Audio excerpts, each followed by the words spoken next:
क्या आप जानते हैं कि भगवान श्री राम ने माता सीता की अग्नि परीक्षा क्यों ली? क्या आप जानते हैं कि रावण कभी माता सीता का अपहरण ही नहीं कर पाया था? क्या आप जानते हैं कि माता सीता की अग्नि परीक्षा के पीछे का क्या रहस्य था?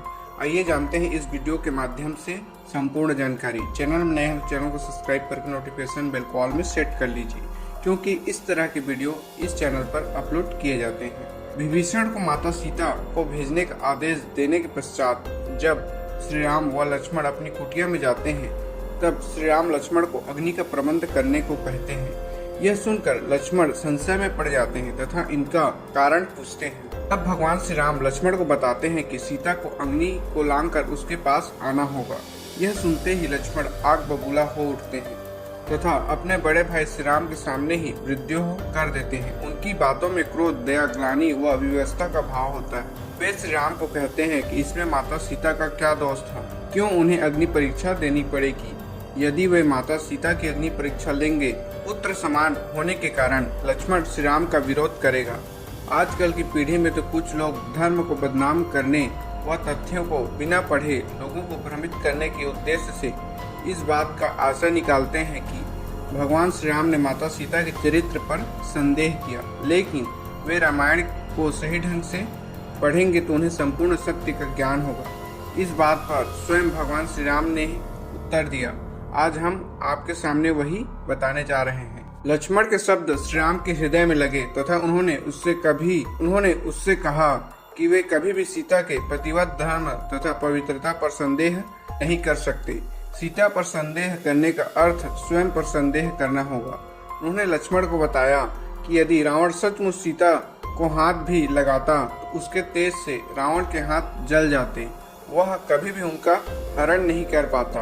उन्हें तो अग्निदेव से अपनी सीता वापस चाहिए थी। इसके पश्चात श्री राम ने लक्ष्मण को माता सीता की अग्नि परीक्षा लेने का गूढ़ रहस्य बताया। उन्होंने बताया कि रावण के द्वारा सीता हरण करने तथा स्वर्ण मृग के आने से पूर्व ही श्री राम को भविष्य में घटित होने वाली संपूर्ण घटनाक्रम का पता चल गया था। तब उन्होंने सीता से कहा, अब वह समय आ गया है जब उन्हें इस धरती पर लीला करनी है। इसलिए उन्होंने सीता से अनुरोध किया कि जब तक वे दुष्ट रावण व पापियों का नाश न कर दें, तब तक उन्हें अग्निदेव की सुरक्षा में रहना होगा। इसके पश्चात उन्होंने अग्निदेव का आवाहन किया तथा असली सीता को उन्हें सौंप दिया, जिससे वे उनके पास सुरक्षित रह सके।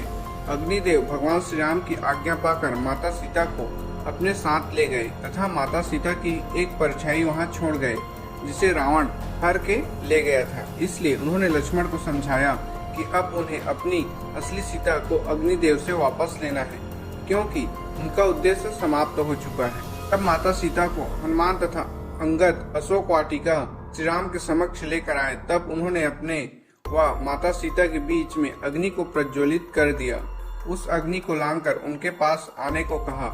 यह आदेश सुनकर माता सीता ने धधकती अग्नि में प्रवेश किया। जैसे ही माता सीता ने अग्नि में प्रवेश किया, वहां अग्निदेव असली सीता को लेकर प्रकट हो गए।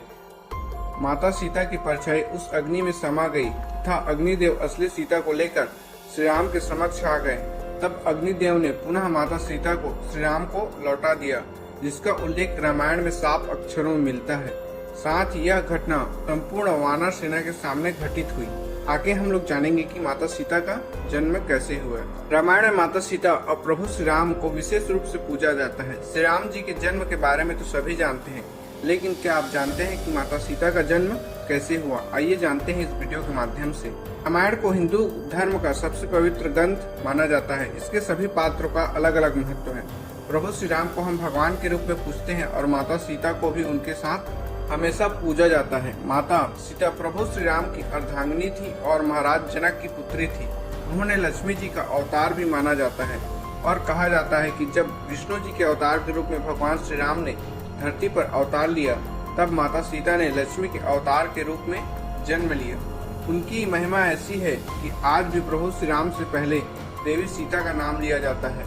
यदि हम माता सीता के जन्म की बात करें तो उनके जन्म को लेकर कई कथाएं प्रचलित हैं।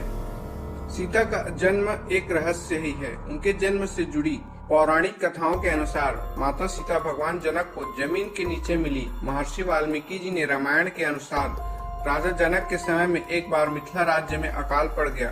ऋषियों ने राजा जनक को यज्ञ का आयोजन करने के लिए कहा, जिससे वर्षा हो और उनका कष्ट दूर हो। यज्ञ की समाप्ति के अवसर पर राजा जनक अपने हाथों से हल लेकर खेत जोतने लगे। तभी उनके हल का नुकीला भाग, जिसे शीत कहा जाता है, किसी कठोर चोट से टकराया और हल वहीं अटक गया। जब उस स्थान खुदाई हुई तब एक कलश मिला जिसमें एक सुंदर कन्या थी। राजा जनक ने उस कन्या को कलश से बाहर निकाला और उसे अपनी पुत्री के रूप में स्वीकार किया। जनक की पत्नी उस समय निसंतान थी, इसलिए बेटी को पाकर वह अत्यंत प्रसन्न हुई। इस तरह माता सीता का जन्म हुआ। वीडियो अच्छा लगा हो तो लाइक शेयर सब्सक्राइब कीजिए। यदि माता सीता की जन्म की बात करें तो एक और कथा प्रचलित है जिसे शायद ही यकीन होगा। दरअसल रामायण के अनुसार रावण ने कहा था कि यदि उसके हृदय में अपनी पुत्री से विवाह की इच्छा उत्पन्न हो तो उसकी पुत्री ही उसकी मृत्यु का कारण बनेगी। इस बात को सही साबित करने के लिए एक बार एक ऋषि देवी लक्ष्मी को पुत्री के रूप में पाने के लिए हर दिन मंत्रोच्चार के साथ उसके अग्रभाग से एक कलश में दूध की बूंद डालते थे। एक दिन जब ऋषि आश्रम में मौजूद नहीं थे तब रावण वहां आया और वहां मौजूद ऋषियों को मारकर उनका रक्त कलश में भरकर ले गया। इस कलश को रावण ने अपने महल में छिपा दिया। उस समय रावण की पत्नी मंदोदरी उस कलश को लेकर बहुत उत्सुक थी। एक दिन जब रावण महल में नहीं था तब मंदोदरी ने उस कलश को खोलकर देखा। मंदोदरी कलश को उठाकर उसमें से रखा हुआ रक्त पी गई, जिससे वह गर्भवती हो गई। मंदोदरी का यह भेद किसी को न पता चले, इसलिए वह लंका से बहुत दूर अपनी पुत्री को कलश में छुपाकर मिथिला भूमि में छोड़ आई। इस प्रकार सीता जी का जन्म हुआ और रावण की पुत्री होने के साथ उनकी मृत्यु की कारण भी बनी। देवी सीता के जन्म की तीसरी कथा वेदमती नाम की एक ब्राह्मणा कन्या से संबंधित है, जिसका उल्लेख पुराणों में मिलता है। इस कथा के अनुसार एक समय वेदमती भगवान विष्णु को पति के रूप में पाने के लिए तपस्या कर रही थी। हिमालय पर भ्रमण करते हुए रावण की नजर वेदमती पर पड़ी और उनके मन में वेदमती से विवाह का विचार आया। वेदमती रावण से बचने के लिए ऊंचाई से कूद गई और मृत्यु के समय वह रावण को श्राप दे गई कि आगे के समय वह पुनर्जन्म लेकर से संबंधित है, जिसका उल्लेख पुराणों में मिलता है। इस कथा के अनुसार एक समय वेदमती भगवान विष्णु को पति के रूप में पाने के लिए तपस्या कर रही थी। हिमालय पर भ्रमण करते हुए रावण की नजर वेदमती पर पड़ी और उनके मन में वेदमती से विवाह का विचार आया। वेदमती रावण से बचने के लिए ऊंचाई से कूद गई और मृत्यु के समय वह रावण को श्राप दे गई कि आगे के समय वह पुनर्जन्म लेकर रावण की पुत्री बनेगी और उसकी मृत्यु का कारण बनेगी। माता सीता का जब जन्म हुआ तब अब अपनी मृत्यु के भय से रावण ने उसे धरती पर एक कलश में रखकर गाड़ दिया।